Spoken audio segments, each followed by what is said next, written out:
Hello students, we are doing our chapter issue of shares.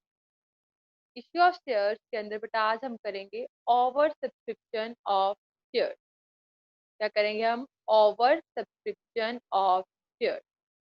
Over subscription of shares बेटा मैं आपको पहले भी बता चुकी हूँ क्या होता है ओवर सब्सक्रिप्शन। जब हम जितने शेयर इशू करते हैं बट पब्लिक उससे ज्यादा सब्सक्राइब करती है। फॉर एग्जाम्पल कंपनी ने इशू किए हैं कितने शेयर? 10,000 शेयर, बट पब्लिक ने सब्सक्राइब किए हैं 12,000 शेयर। कंपनी ने इशू किए हैं 10,000, पब्लिक ने सब्सक्राइब किए हैं 12,000। पब्लिक ने ज्यादा सब्सक्राइब किए हैं तो उसको हम बोलते हैं ओवर सब्सक्रिप्शन ऑफ शेयर। बेटा ओवर सब्सक्रिप्शन ऑफ शेयर्स के केस में क्या होता है, हमारे दो ट्रीटमेंट होते हैं। या तो जो हमारे पास एक्सेस शेयर्स का अमाउंट आता है ना, अमाउंट ऑफ एक्सेस शेयर्स, या तो हम वो रिफंड करते हैं, मैं आपको बता चुकी हूँ, या हम उसको क्या करते हैं, एडजस्ट करते हैं। या हम रिफंड करते हैं या हम एडजस्ट करते हैं। और इसकी एंट्री कब करते हैं हम? एप्लीकेशन ड्यू के टाइम पे। ओके, रिफंड की एंट्री देखो क्या होती है पहले। शेयर एप्लीकेशन ये तो हम कर चुके हैं। Account debit to share capital account to bank account. अगर रिफंड करते हैं, अगर हम एडजस्ट करते हैं तो मैं आपको बता चुकी हूँ बेटा हमारी एडजस्ट आगे नेक्स्ट में होती है। लाइक एप्लीकेशन की एडजस्टमेंट पहले होगी अलॉटमेंट में, फिर फर्स्ट कॉल में, फिर सेकंड कॉल में। बट स्टिल अगर आपके पास कोई पैसे बच जाते हैं तो उसको लास्ट में आप क्या करते हो? रिफंड कर देते हो। हमारी एंट्री क्या बनी? Share application account debit to share capital account. अगर हम अलॉटमेंट में एडजस्ट करेंगे तो to share allotment account. First call में करेंगे to share first call. As it is अगर आप सेकंड कॉल में करोगे टू शेयर सेकंड कॉल। अब होता क्या है, मैंने आपको एक बात बताई थी कि एग्जाम्पल बताई थी छोटी सी। फॉर एग्जाम्पल आपने एक बाइक ली है 50,000। क्या लिया आपने? बाइक ली है, उसकी 10 इंस्टॉलमेंट करवा ली, 10 किस्तें करवा ली। और आपने हर मंथ कितनी पेमेंट करनी है? 5,000 की पेमेंट आपने हर मंथ करनी। मतलब हर मंथ आपके ऊपर 5 मंथ की ड्यू होनी है और 5,000 आपने पे कर। अब हुआ क्या, जैसे ही जनवरी आई, स्टार्टिंग ऑफ द मंथ, आपने 12,000 पे कर दिया।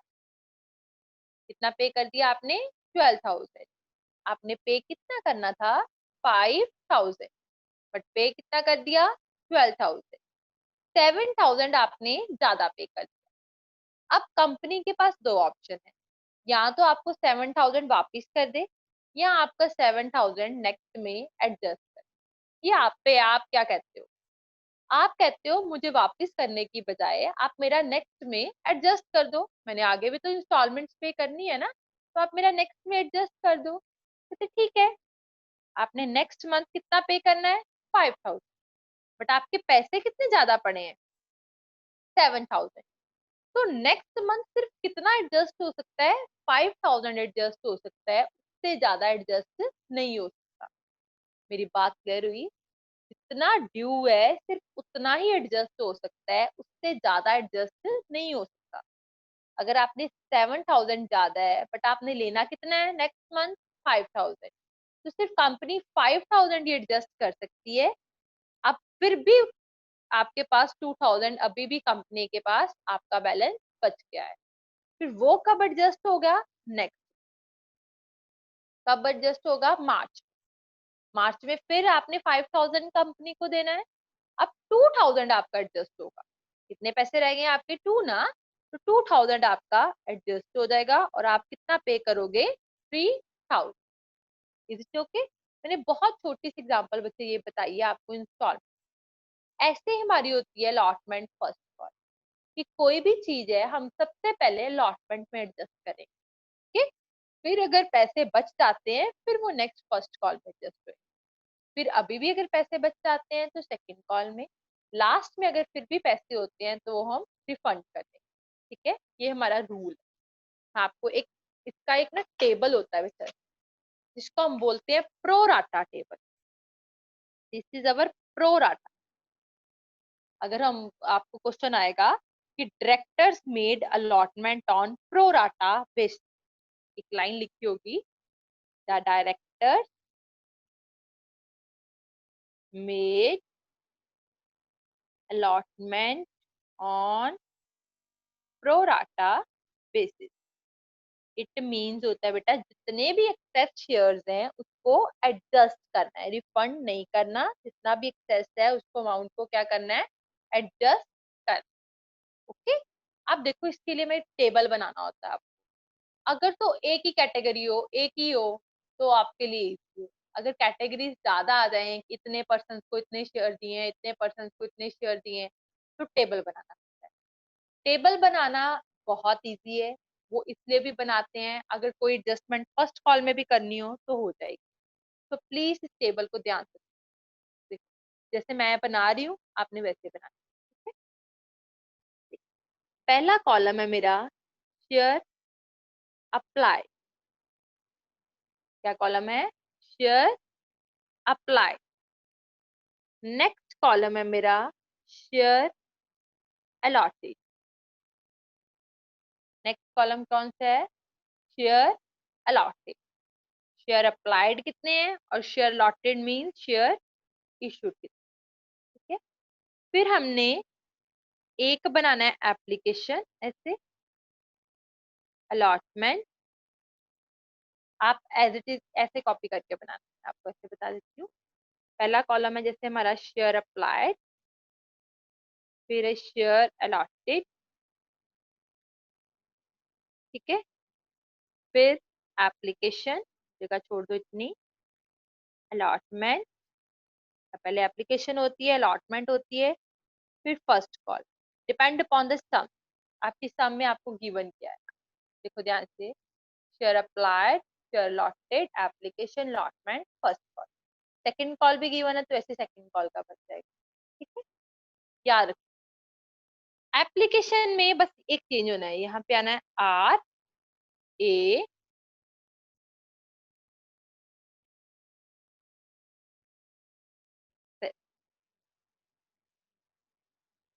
Receive Q access.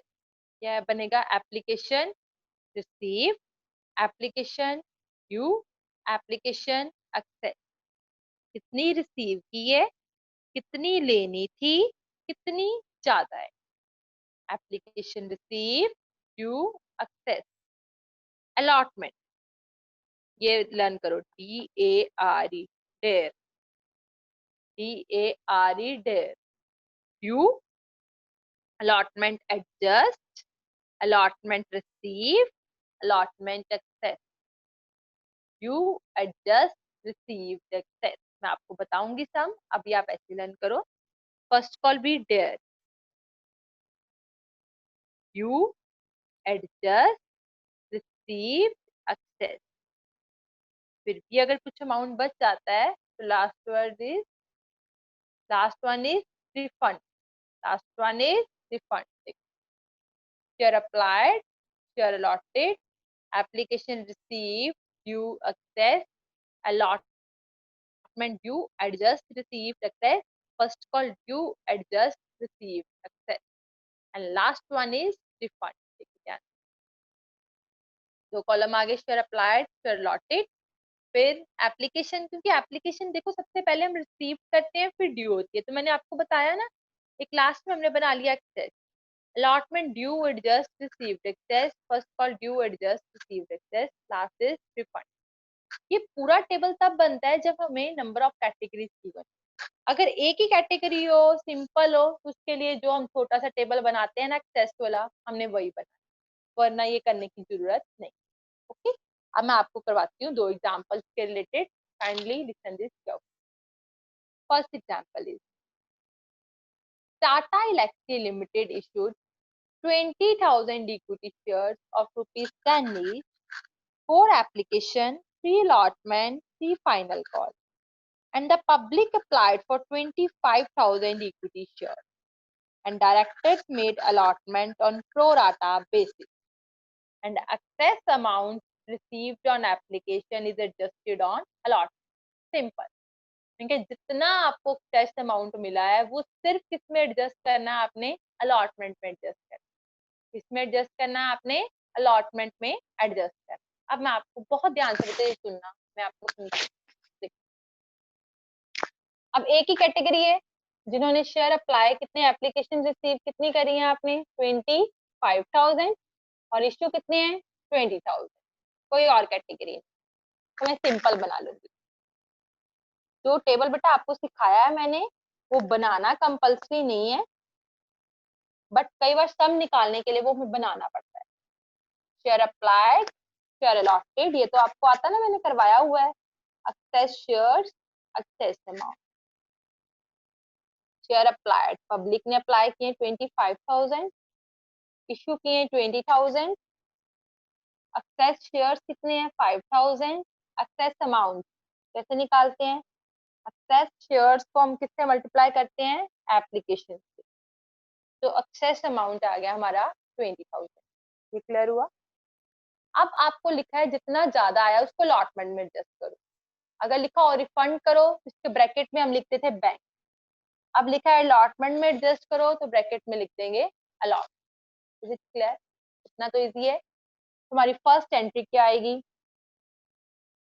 Bank account debit to share application account. Number of shares कितने हैं? Application receive 25,000. एप्लीकेशन कितने की है? 4 ली. 25,000 into 4 means 1 lakh is to bank account debit to share application. Okay. Next entry क्या होती है? Share application account debit to share capital account. अब allotment में एडजस्ट हुआ ना, यहाँ पे क्या लिखोगे? To share allotment account. यहाँ आ जाएगा 1 लाख. अलॉटमेंट में 20,000. यहाँ आ जाएगा 80. बस रिफंड की जगह पे जहाँ क्या आ गया? To share allotment account. Is it clear कि आपने अलॉटमेंट में ये अमाउंट एडजस्ट कर दिया. Next entry, share allotment account debit to share capital account. कितनी आ गई अलॉटमेंट? 20,000 से सारी एंट्री करनी है इंटू 3, 60,000. अब देखो यहाँ पे एक पॉइंट है, ध्यान से. मैं यहाँ पे एडजस्ट करने से पहले बेटा एक ड्यू की एंट्री यूज कर. ये देखो आपको एक पॉइंट बताती हूँ. आपने कितना लेना है अलॉटमेंट का? 60,000. और आपके पास पैसे ज्यादा कितने हैं? 20,000. सारा का सारा अलॉटमेंट में एडजस्ट हो सकता है ना, क्योंकि एक्सेस अमाउंट कम है और लेना हमने ज्यादा है, तो हमने यहाँ पे 20 अलॉटमेंट. सपोज करो, लेट्स सपोज ज्यादा होता हमारा 80,000 excess. Let's suppose, it's very suppose है कि हमारा एक्सेस अमाउंट कितना होता? 80,000. कितना होता एक्सेस अमाउंट? 80,000. और अलॉटमेंट मेरी ड्यू होती 60,000.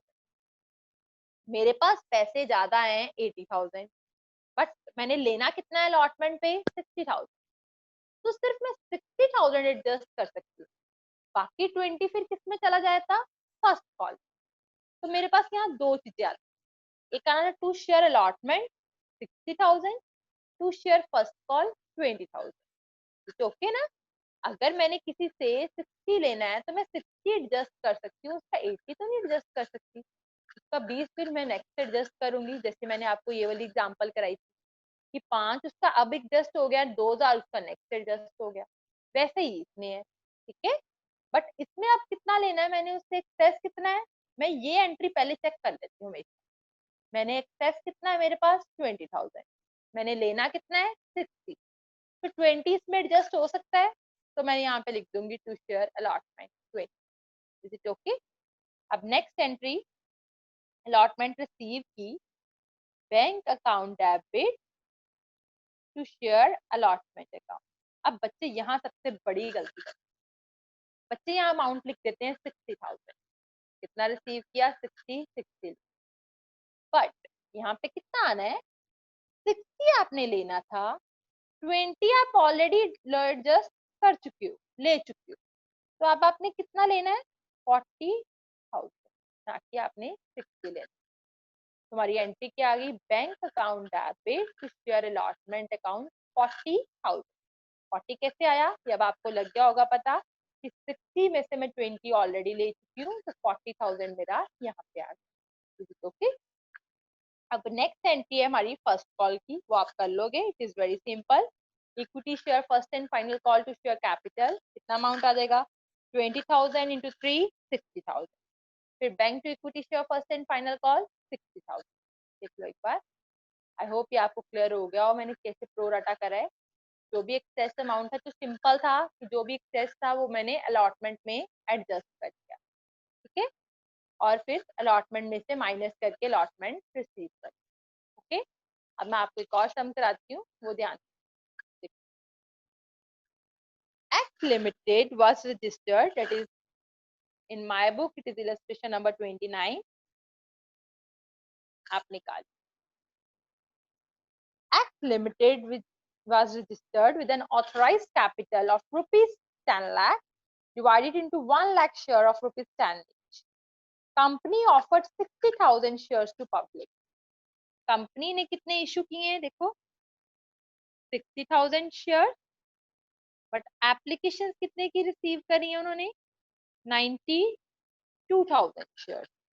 समझ गए इतनी बात। अब नीचे देखो प्रो राटा दिया हुआ है, मतलब एक एडजस्टमेंट दी है, ध्यान से। एप्लीकेंट्स फॉर 40,000 शेयर फुल, तो मैं ऐसे बना रही हूँ, शेयर अप्लाइड, शेयर अलॉटेड, ध्यान से।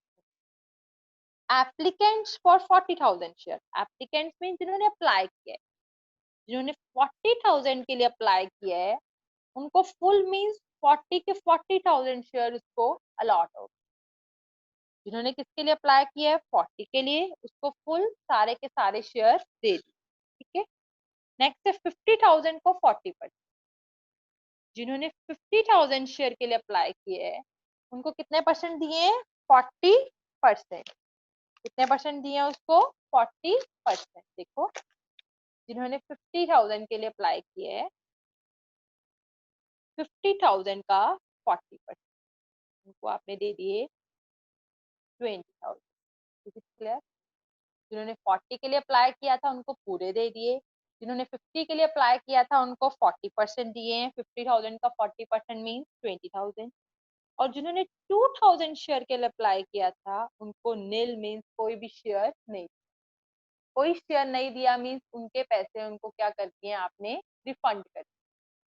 उनके पैसे उनको क्या कर दिए आपने, रिफंड कर दिए हैं। ओके, ठीक है बेटा।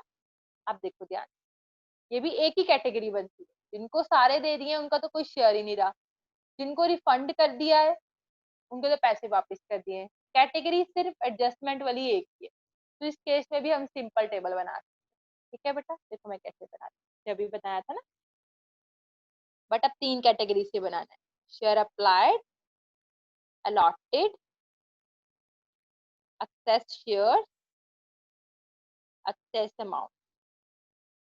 ठीक है, अब ये देखो टोटल ये 92 हो गए, जितनी एप्लीकेशन रिसीव करी थी 92, और ये 60 हो गए जितने शेयर इशू करे। ठीक है बेटा, जिन्होंने 40,000 के लिए अप्लाई किए हैं उनको कितने शेयर अलॉट किए हैं, 40। जिन्होंने 50 के लिए अप्लाई किया है उनको 20, और 2,000 वाले को कोई भी शेयर नहीं दिया। ओके, अब बताओ एक्सेस शेयर, इस केस में ना कोई शेयर ज्यादा है ना कोई एक्सेस। इस केस में देखो कितने शेयर ज्यादा है, 30,000। कितना अमाउंट है, अमाउंट निकालना आता है ना, access share into application. Application देखो कितने की है हमारी, देखो एप्लीकेशन इज 2, तो कितने की आ गई, 60,000। कितना आ गया, 60,000। इसमें कितने शेयर ज्यादा है, 2,000। कितना आ गया application into access share, 2,000 into 2, that is 4,000। Clear, access share, excess amount. जिनको कोई शेयर नहीं दिया उनको तो पैसे वापस कर दिए, मीन बैंक। ऐसी कैटेगरी होती है 50,000 वाले को 20,000 दिए हैं, उनको एडजस्ट किए है, मतलब इसके ब्रैकेट में क्या आ जाना है, अलॉट। देखो ध्यान से, जिसको एडजस्ट किया है उसके ब्रैकेट में अलॉटमेंट, जिसको रिफंड कर दिया उसके ब्रैकेट में आ गया बैंक। और ये एंट्री कब आनी है, एप्लीकेशन ड्यू के टाइम। करें हम first entry, bank account debit to share application account. कितनी एप्लीकेशन रिसीव की है, 92,000 into 2 rupees application, 92,000 into 2, that is 1,84,000. Done. Next entry, share application account debit to share capital account. अब यहाँ देखो allotment भी है और बैंक भी है। To share allotment account to bank account। ये टेबल बनाने का मकसद ही बेटा यही होता है कि यहीं से क्लियर हो जाए। एप्लीकेशन में मैं सीधा ही डाल देती हूँ पहले 1,84,000, अलॉटमेंट में कितना है 60,000 और बैंक में कितना है 4,000। तो कैपिटल में कितना आ जाएगा 1,84,000 minus 60 minus 4, that is 1,20,000। I hope ये एंट्री आपको क्लियर होगी हो। नेक्स्ट अलॉट, चेक भी करना, देख लिया आपको बताया था ना मैंने अभी, अलॉटमेंट ड्यू के टाइम पे चेक करना होता है। Share allotment account debit to share capital account, देख लो प्रीमियम तो नहीं है, नहीं है। To share allotment account debit to share capital account. अब सारी एंट्री आपने कितने शेयर से करनी है, 60,000 शेयर। तो देखो अलॉटमेंट कितनी है, 4 पर शेयर ऑन अलॉटमेंट, 60,000 इंटू 4, ये आ गया 2,40,000। अब एक बार चेक कर, क्या चेक करना होता है, मैंने ड्यू कितना है 2,40,000 और मेरे पास एक्सेस कितना था 60, हो सकता है एडजस्ट, यस हो सकता है, कोई प्रॉब्लम। 2,40,000 में 6,000 इजीली एडजस्ट हो सकता है, is it okay, 60,000 easily adjust हो सकता है, क्लियर है। अब हम एंट्री करें, bank account debit to share allotment account. अब देखो ध्यान से क्या एंट्री करें, अब मैंने कितना लेना था 2,40,000, ऑलरेडी मैं कितना अलॉटमेंट का ले चुकी हूँ 60, तो अब मैंने कितना लेना है 1,80,000। आप सोचोगे मैम ने लाइन क्यों छोड़ी है, क्या बेटा, अब आप अपनी बुक से लाइन पढ़ो, देखो लास्ट लाइन क्या लिखी हुई है, एक लाइन लिखी हुई है 1,72,000 was realized on account of allotment money। आपने अलॉटमेंट पे कितना रिसीव किया है 1,72,000 रिसीव करा, करना कितना था 1,80,000, करा कितना है 1,72,000 रिसीव करा है आपने, okay, mean 8,000 is our call in area, 8,000 is our call in area. 1,80,000 लेना था, आपने 1,72,000 लिया है, तो 8,000 आपके क्या हो गए call in area. Done. Next picture first call account debit to share capital account. कितने शेयर से एंट्री होनी है 60,000, कितना है फर्स्ट कॉल, कितना लिखा है 2 application 4 allotment, 4 to 6 plus 4 10, 60,000 into 4, 2,40,000। Done. अब यहाँ देखो यहाँ पे भी लाइन लिखी है, फर्स्ट कॉल के टाइम पे आपने कितना रिसीव किया है 2,28,000, लेना कितना था 2,40,000। तो आप एंट्री क्या करोगे, bank account debit call in arrears account debit to share first call account, लेना था आपने 2,40,000, लिया कितना है आपने रिसीव कितना किया 2,28,000, तो कॉल इन एरियर कितने आ गए 2,40,000 माइनस 2,28,000, 12,000 जो आपने रिसीव नहीं किया, that is a call in arrear, okay. एक बार सारा सम देख लो। आई होप आपको क्लियर हो गया हो। Still if you have any problem then you can ask. Thank you.